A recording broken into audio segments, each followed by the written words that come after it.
Kalau kamu terperangkap di sekolah yang dipenuhi dengan zombie tanpa ada bantuan dari pihak luar, apa yang akan kamu lakukan? Di sini gue akan menceritakan alur cerita All of Us Are Dead Part 2, sekaligus memberikan pendapat dan saran untuk para pemain ini.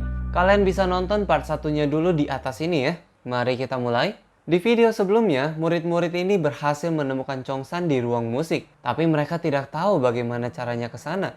Namra, anak juara satu di kelas, memiliki ide cemerlang. Namra menjelaskan kalau mereka bisa menyalakan musik di satu bagian lorong sehingga para zombie akan pergi ke sana. Sementara mereka semua menjemput Chongsan di ruang musik, lalu pergi bersama ke atap melalui tangga tengah untuk menunggu bantuan. Setelah persiapan selesai, musik pun dinyalakan. Sesuai rencana, para zombie di lorong pergi mengikuti suara itu.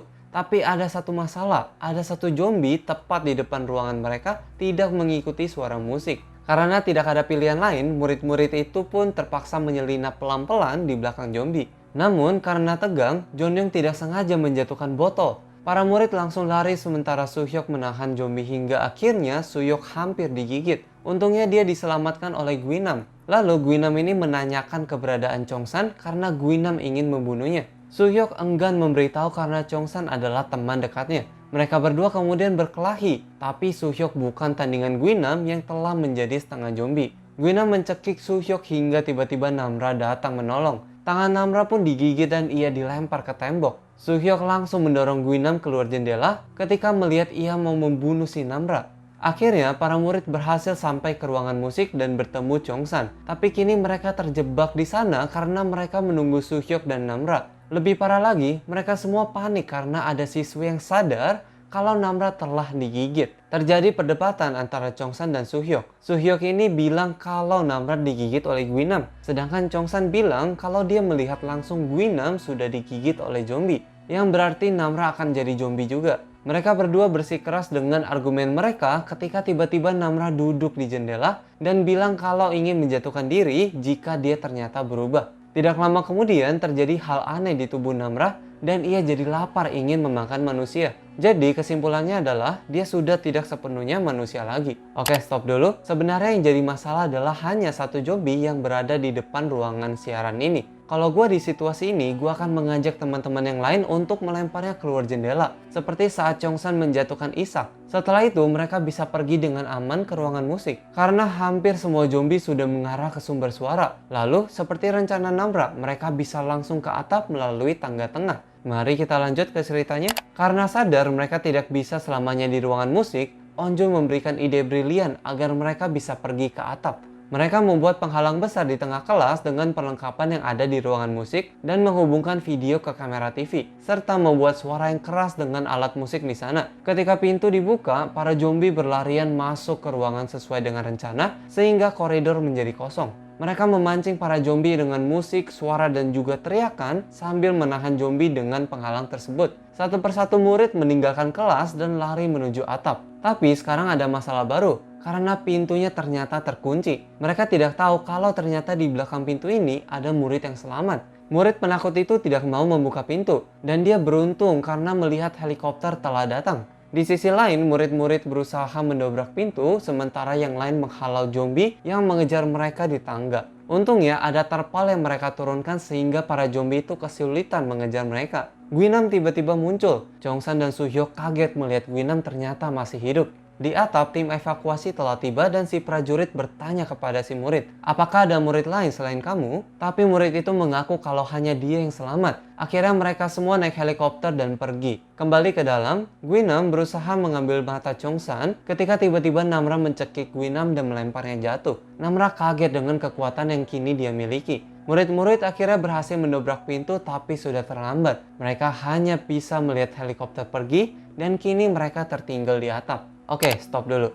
Para murid ini selalu saja mempunyai ide yang bagus, tapi ada satu yang gue sayangkan. Dari ide Onjo ini, rencana akhir mereka kurang matang. Ketika mereka keluar, mereka bisa menutup semua pintu di ruang musik, sehingga para zombie di ruang musik akan lebih lama untuk keluar. Bahkan, kalau tidak terpancing oleh sesuatu, zombie itu tidak akan keluar dari ruangan itu. Kita udah tahu kalau para zombie ini gak bisa ngebuka pintu geser, Dan ini keuntungan besar bagi mereka kalau saja pintu itu ditutup. Walaupun gak ada zombie di tempat mereka sekarang, tapi sebenarnya tempat ini juga berbahaya. Bagaimana bisa? Di awal film kita tahu zombie pertama muncul karena digigit oleh tikus. Kita juga tahu bahwa virus bisa menular lewat darah berdasarkan kasusnya si Gyeongsu. Itu berarti seseorang bisa terinfeksi lewat hewan termasuk nyamuk. Pasti ada dong nyamuk di malam hari dan posisi mereka ini di outdoor. Mereka bisa menggunakan terpal di atap untuk menyelimuti diri mereka agar tidak digigit oleh nyamuk. Selain itu, tempat ini juga punya satu pintu aja, yang berarti kalau zombie berhasil masuk, para murid ini akan terpojokan. Mari kita lanjut ke ceritanya. Turun hujan yang besar malam itu. Akhirnya mereka bisa minum setelah sekian lama. Namun, mereka sedih karena mengetahui bantuan tidak akan datang lagi.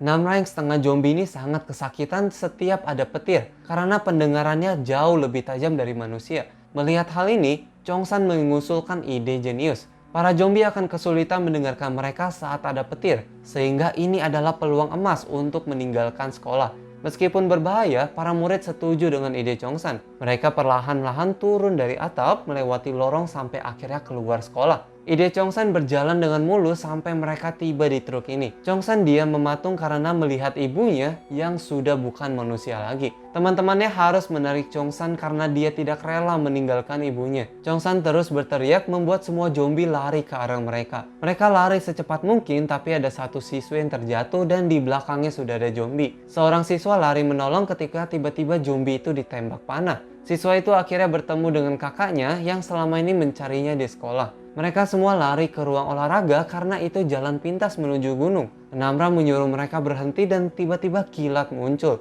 Di seberang mereka terdapat banyak zombie. Mereka panik dan segera lari ke ruang penyimpanan. Malam telah berlalu, para murid kelelahan karena mereka sudah 2 hari belum makan. Melihat barang di sana, Soo-hyuk memberikan ide untuk membuat penghalang yang mengitari mereka. Mereka segera mempersiapkan penghalang dan juga memakai pelindung diri seadanya. Pintu dibuka dan mereka langsung menarik penghalang keluar dan mengitarinya. Rencana berhasil, zombie tidak bisa menggigit mereka, tapi jumlah zombie terlalu banyak membuat mereka tidak bisa bergerak. Mereka terus mendorong tapi tiada hasil, dan para zombie ini juga semakin agresif. Junyoung akhirnya tergigit karena menolong kakak kelas yang diserang zombie. Karena tidak mau membahayakan teman-temannya, Junyoung akhirnya keluar dari tempat itu dan menjatuhkan para zombie dari luar. Mereka kehilangan lagi seorang teman tapi berkat Junyoung, mereka akhirnya bisa sampai ke pintu keluar. Tapi sungguh sayang, ternyata pintu itu dikunci dari luar. Mereka tidak bisa keluar dan para zombie tepat di hadapan mereka.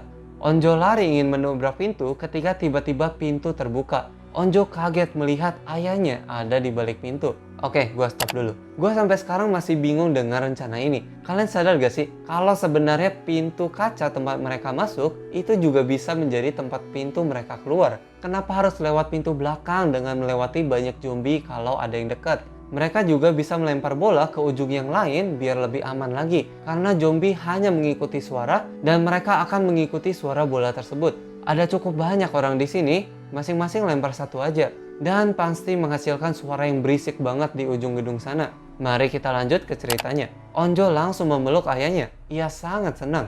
Murid lain keluar secepat mungkin dan menutup pintu. Ayah Onjo menyuruh mereka ke gunung melewati gedung yang sedang dibangun. Mereka segera lari ke sana diikuti oleh zombie dari luar. Kini mereka terkepung di lapangan tenis dan zombie sudah berhasil masuk. Ayah Onjo dengan cepat mengeluarkan suar dan melemparnya untuk mengalihkan perhatian para zombie. Sementara anak-anak lain kabur. Onjo dan semua murid akhirnya berhasil keluar, tapi ayah Onjo mengunci pintu karena ternyata dia sudah tergigit. Mereka sangat sedih karena ada yang harus tumbang demi mereka kabur.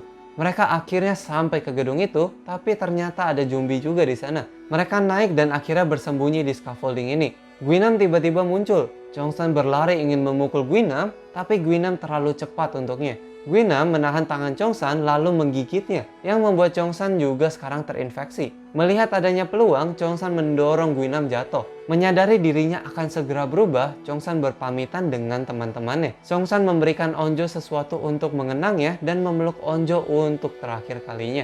Karena Chongsan menyimpan rasa terhadap Onjo selama ini. Chongsan kembali masuk ke gedung dan berteriak-teriak, memancing semua zombie mengikutinya ke pembangunan lift. Para zombie pun jatuh ke bawah dan terperangkap di sana. Sementara murid-murid lain turun meninggalkan gedung. Di tempat lain, pimpinan militer Korea melihat tidak ada cara lain untuk menghentikan penyebaran zombie. Ia pun memutuskan untuk mengebom 4 titik Hyosan untuk memusnahkan zombie sebanyak-banyaknya. Misil pun diluncurkan dan salah satu tempat yang dituju adalah SMA Hyosan. Kembali ke gedung tersebut, Guinam muncul kembali dan mereka bertarung untuk terakhir kalinya. Guinam jauh mendominasi Chongsan dengan kekuatannya. Saat mereka sedang berkelahi, tiba-tiba terjadi ledakan. Para murid melihat ledakan dari jauh dan mereka tahu mereka sudah kehilangan Chongsan dan teman-teman lainnya. Oke, stop dulu. Jadi, kalau kita lihat di sini Chongsan digigit oleh Guinam, maka dari itu dia mengorbankan dirinya. Tapi kalau kita ingat-ingat lagi, Namra kan juga digigit oleh Guinam. Namra dan Chongsan sebenarnya berada di posisi yang sama. Menurut gue sih ya, Chongsan gak akan menjadi zombie untuk sementara waktu,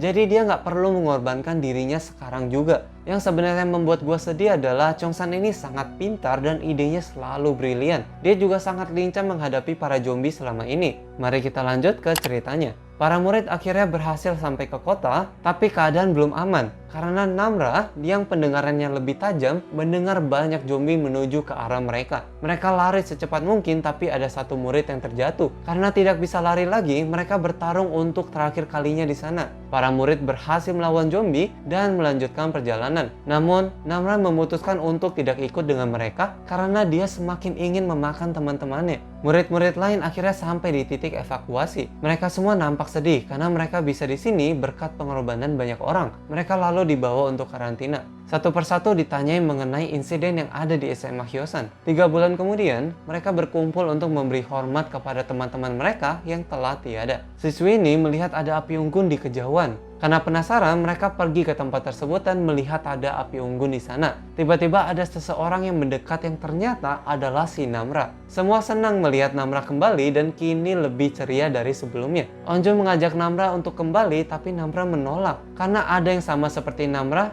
di sekitaran sini. Mendengar temannya memanggil, Namra melompat dari atap dan cerita pun selesai. Nah, apa yang bakal kalian lakukan di situasi seperti ini? Thank you udah nonton, sampai jumpa di video selanjutnya. Bye-bye.